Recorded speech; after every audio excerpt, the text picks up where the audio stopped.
আমার জলসা যারা রুখতে চাইছো, তোমাদেরও যারা খায়ের খা আছে ঘর থেকে বেরোতে দিব না। আমি এরম পারি, আমিও পারি। ভালো মানুষ যখন খ্যাপা হয় না, তাকে রুকা বড় মুশকিল। শুনছেন তো নাকি? রোজ যে বদমাইশি করে তাকে রুকা যায়, আর হঠাৎ করে যদি কারো মাথা খেপে যায় তাকে রুকা যাবে না। কেন? কোনোদিন তার ব্রেনে রক্ত ওঠে নেই, প্রথম উঠেছে, দিশেহারা হয়ে যাবে। এমন মারবো পুরো সব উপর উঠে যাবে। সব পারিবে বাবা। হুজুর কি বলছে? আরে রাখ তোর হুজুর, রাখ হুজুর। নবী সাহাবারা যেমন মসজিদে দাঁড়িয়ে নামাজ পড়েছে, নবী যেমন সাহাবাদেরকে দ্বীনের শিক্ষা দিয়েছে, আবার সন্ত্রাসদের বিরুদ্ধে নবী অস্ত্র নিয়ে রাস্তায় নেমেছে। ঠিক না ঠিক? কিন্তু জুলুম নবী করেনি, সন্ত্রাস মুক্ত সমাজ গড়ার জন্য নেমেছে। তো যাক, নামাজ সংক্ষেপ, নামাজের জন্য সময় কম, ভেতরে আরো কিছু ছিল বলার। এই গ্রামের মানুষ কি গো, আমার কথা কষ্ট পেলে নাকি? আসা যাওয়া থাকবে তো নাকি?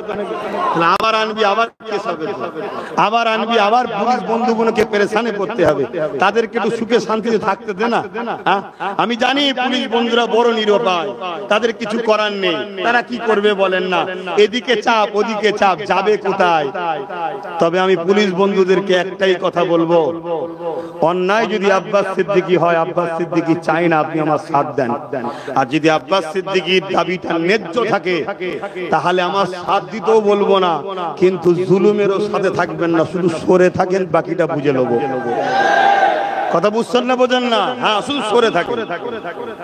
কিন্তু আপনারা সামনে এসে গেলে আমাদের হাত বাঁধা হয়ে যায়। কেন? আপনাদেরকে আমরা সম্মান করি। কেন? আপনাদের গায়ে যে ইউনিফর্মটা আছে, ওটা আমার দেশের শান, আমার দেশের গর্ব। তাই এতটুকু বাস আপনাদের জন্য বলবো। বাকি আর আমি জানি আপনারা বড় অসহায়, বড় পেরেশানের মধ্যে আপনারাও আছেন, জানি। কিন্তু ধর্মের ব্যাপার তো ভাই কিছু করার থাকে না।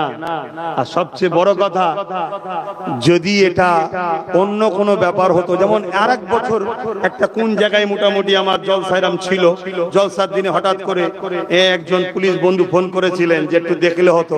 আমি কিন্তু তিনার কথাটা সেদিন মেনে নিয়েছিলাম। কেন মেনেছিলাম জানেন? এটা আপনাকে বিষয়টা শুনিয়ে দিই আজকে। কেন? সেই দিন জলসাই যাবার আগে, কিছুটা আগে, আমার হিন্দু ভাইদের একটা ধর্মীয় অনুষ্ঠান